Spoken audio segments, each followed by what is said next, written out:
The morning mist clings to the water. A small boat cuts through the silence. Inside, a man sits completely still. His name is Miyamoto Musashi, and he's set to become the most famous samurai who ever lived. But right now, he's about to be very, very late. On the island ahead, another man waits. He's been there for hours. Sasaki Kojiro, arguably the deadliest swordsman in all of Japan. His disciples stand in formation around him. His legendary nodachi rests across his knees. The duel was set for 8 in the morning. It's now past noon. Kojiro's jaw tightens. He stands slowly. His hand moves to his sword. This is not how legends are supposed to begin. Kojiro stares across the water at the approaching boat. His mind races through years of training, the countless hours perfecting his technique. The turning swallow cut. A strike so lethal that even describing it makes warriors go quiet. He has never lost. Not once. His reputation is everything. His name will outlast his body, but only if he protects it. Now, back on the water, Musashi isn't panicking. He takes the wooden oar beside him, scrapes it down with his blade, shaping it into something resembling a sword, only it's way longer than his usual weapon. His movements are calm, deliberate. No warrior prepares for the fight of his life by whittling a stick. And yet here he is. The boat scrapes against sand. Musashi climbs out. His hair is unkempt. His robes hang loose, and yet his eyes are sharp. Kojiro stares at him across the beach, at the wooden sword, at the casual disregard for everything this moment should represent. Musashi smiles. This is not the smile of a man who's unprepared. It's the smile of someone who's been here before. Many times, in fact. See, Musashi's story really started back when he was a 13-year-old kid with a serious attitude problem. His father died when he was 7, and his mother abandoned him shortly after. By 13, he was essentially an orphan, wandering the countryside, picking fights with anyone who'd give him the time of day. Word started spreading about this kid who kept beating grown men with a wooden stick. That's when he met Arima Kihei. He was this established samurai, decades of experience, hearing about some punk kid embarrassing real warriors. And he decided someone needed to put him back in his place. Kihei was everything Musashi wasn't. He was respected, established, and deadly. A fully grown samurai with decades of experience under his belt. The older man looked down at the boy and laughed. He drew his sword with the confidence of someone who'd done this 100 times before. He lunged forward, expecting an easy kill. But Musashi sidestepped and brought his wooden staff down on Kihei's skull in one fluid motion. Kihei didn't survive. That win changed everything. Word spread fast. Some wild kid had taken down a well-rounded warrior, and just like that, other samurai wanted to test him too. By 29, the age he faces Kojiro, Musashi has fought over 60 such duels, and he has survived every single one. But here's the thing about those early years. Musashi wasn't interested in collecting victories. He saw each duel as a valuable lesson. After each fight, he'd disappear for months, sometimes years.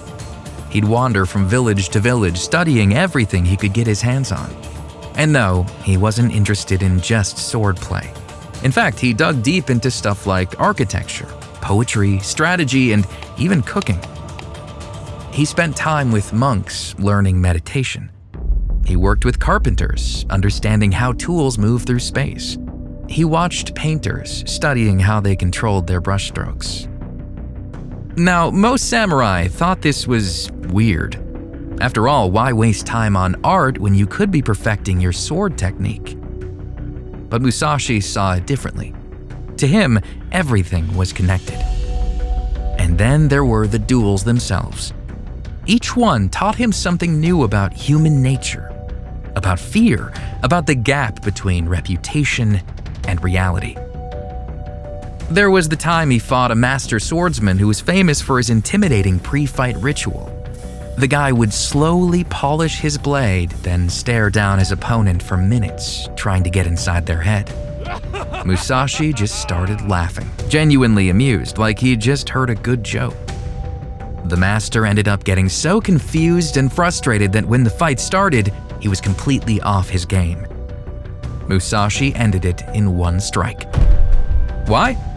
Because he'd turned the guy's own intimidation tactic against him. Another time, he faced the entire Yoshioka school, all of them at once. 70 students and masters, all wanting revenge for their defeated leader. Musashi arrived with 2 wooden swords. He picked off the weakest fighters first, using their bodies as shields, creating chaos in their ranks until they started hitting each other by mistake. It wasn't pretty. It wasn't honorable by traditional standards, but it worked. Now, every single one of these victories reinforced the same lesson. The mind that stays flexible survives. The mind that commits too rigidly to a plan gets destroyed. But here is what makes Musashi dangerous. He's not the most technically perfect swordsman alive. That's probably Kojiro if we're being fair, but Musashi's got an ace up his sleeve. He's unpredictable. The masters taught rigid forms, classical techniques, and perfect stances that were passed down through generations. Musashi learned, and then he forgot. Now, at the center of all this unpredictability sits Musashi's most revolutionary technique. It's called the Niten Ichi-ryū. 2 swords, 1 in each hand. He developed it himself while every sensei said it was impossible. You need both hands for control, they insisted. What if I just used both swords instead? Musashi replied. This technique came from years of studying how fighters moved, how they anticipated attacks, and how they created openings. See, most swordsmen up until Musashi focused on one perfect strike. Musashi realized that if you could attack from 2 angles simultaneously, your opponent would freeze trying to process both threats. It was psychology as much as technique. Now, back to the beach. The opponent he's facing today couldn't be more different. Kojiro spent years under the legendary Toda Seigen, one of the most renowned swordsmen in Japan. His method was simple, yet very effective. Practice the same killing stroke 10,000 times until it becomes muscle memory. Same boring task day in, day out until he reached perfection. But make no mistake, perfection is deadly. So right now, we've got the most dangerous swordsman in Western Japan versus a wandering ronin who just carved himself a weapon out of a boat oar. The 2 men face each other across the sand. Kojiro draws his nodachi. The blade sings as it leaves its scabbard.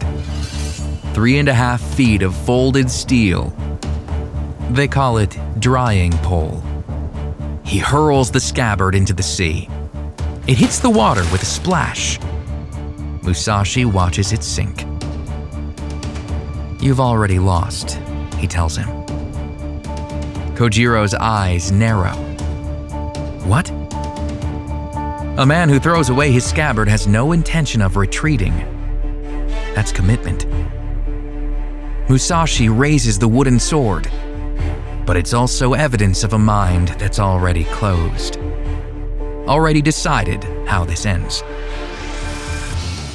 The truth is, Musashi had been watching from the water for over an hour.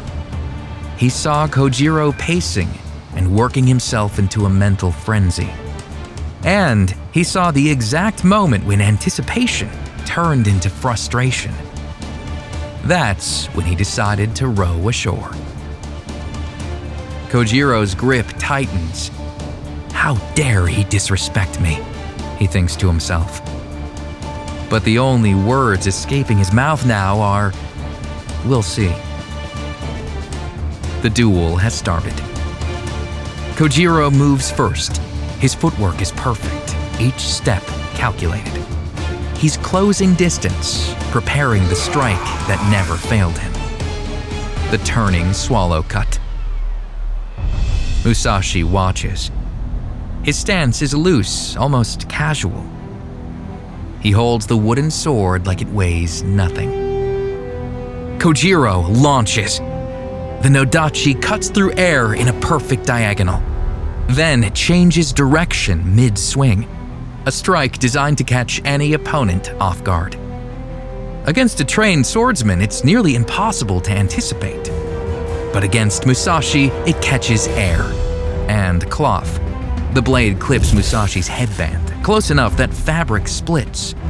A centimeter more, and it ends here. But Musashi is already moving through the strike, inside Kojiro's extended reach, his wooden sword already descending. It connects. One blow to the skull. Kojiro drops. The sound is so loud, it echoes through the beach. His disciples freeze. The legendary nodachi falls into the sand beside him. Musashi stands over the body for a moment. Some say he bowed. Some say he simply turned and walked away. But what they all agree on is simpler. Sasaki Kojiro died on that beach that day, and Miyamoto Musashi walked away a legend. But Musashi doesn't care much for celebrations. He climbs back into his boat and slowly rows away from the island. Within days, he has disappeared back into the life he's always led. A solitary man with no home and no master, driven only by a philosophy that's still forming. Now, the next 30 years are where Musashi's real legacy takes shape. He keeps wandering, but now he's also a teacher. Students from across all of Japan seek his wisdom. Musashi carefully selects a handful that would later come to carry both his techniques as well as his philosophy. He gets serious about art. His paintings and sculptures become as famous as his sword work. In fact, museums still display them to this day. He writes poetry, he designs gardens, he even gets involved in architecture, helping to design castles and fortifications. People start calling him a Renaissance man, someone who's mastered multiple disciplines at the highest level. But Musashi sees it differently. To him, he's just been following the same principle his whole life. Stay curious, stay flexible, and always keep learning. As he gets older, he starts thinking about his legacy.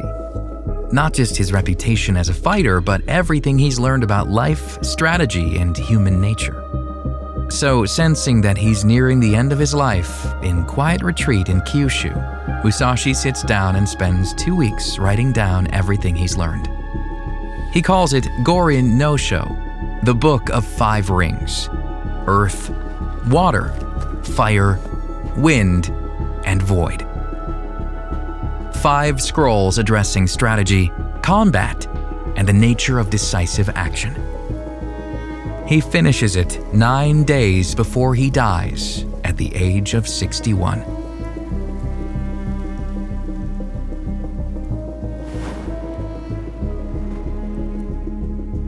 Fast forward to today, and the Book of 5 Rings is still in print and more relevant than ever. In fact, military academies study it, and business schools have courses built around it. It has influenced martial arts, strategy, leadership theory, and competitive philosophy across centuries and cultures. And at the center of it all is the same insight Musashi lived out on that beach in 1612. The mind that commits too rigidly to a fixed plan, a fixed style, a fixed image of how things must go, is always more vulnerable than it looks. See, Kojiro himself arrived at Ganryūjima certain of his technique, certain of his dominance, and ultimately, certain of the outcome. He threw away his scabbard to prove his commitment. Musashi arrived late with a stick and an open question. That gap between certainty and adaptability, that was what the real fight was about. Because ultimately, the legend wasn't born in the strike that ended Kojiro's life.